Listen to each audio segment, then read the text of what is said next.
जुन्या वादातून एका युवकाची निर्गुण हत्या झाल्याची धक्कादायक घटना समोर आली आहे। 11 एप्रिलच्या मध्यरात्री लक्ष्मी नगर परिसरातील भोलेशंकर मूर्तीजवळ हा थरार घडला। कपिल वस्तू नगर येथील संतोष राजू बन हे आपल्या मित्रासोबत बसले असताना 2 दुचाकीवरून काही तरुण घटनास्थळी दाखल झाले। जुन्या वादातून सुरू झालेला वाद काही क्षणात चिघळला। याला सोडायचं नाही अशी धमकी देत आरोपींनी संतोष बन यांचा पाठलाग केला। कॉटन मार्केट रस्त्यावर त्याला गाठत एका आरोपीने चाकूने सपासप वार केले। गंभीर जखमी अवस्थेत संतोष बन यांना तातडीने जिल्हा सामान्य रुग्णालयात दाखल करण्यात आले, मात्र उपचारादरम्यान त्यांचा मृत्यू झाला। या घटनेमुळे परिसरात एकच खळबळ उडाली। या प्रकरणी गाडगेनगर पोलिसांनी गुन्हा दाखल करीत तात्काळ कारवाई करण्यात आली। आरोपी साहिल रामदीन मावस्कर याला ताब्यात घेण्यात आलं असून या हत्याकांडात काही अल्पवयीन मुलांचाही सहभाग असल्याची धक्कादायक माहिती समोर आली आहे। इतर आरोपींच्या शोधाकरिता पोलिसांनी पथके रवाना करण्यात आली आहेत। विशेष म्हणजे मृतक संतोष बन याच्यावर या आधीही चाकू हल्ल्याचा गुन्हा दाखल होता, त्यामुळे ही हत्या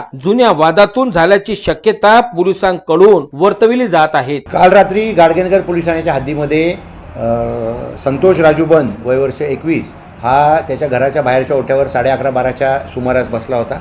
कपिल वस्तू नगर गाडगेनगर ठाण्याच्या हद्दीमध्ये त्याचवेळी त्या ठिकाणी साहिल मावस्कर आणि त्याचे 5 विधी संघर्षित बालक मित्र हे त्या ठिकाणी आले। त्यांच्या जुन्या कारणावरून वाद होता, त्याच्यावरून त्यांचं भांडण त्या ठिकाणी झालं आणि मग मयत पुढे पळायला लागला आणि त्याच्या मागे हे 6 जण धावायला लागले। ते 2 मोटरसायकलने त्या ठिकाणी आलेले होते।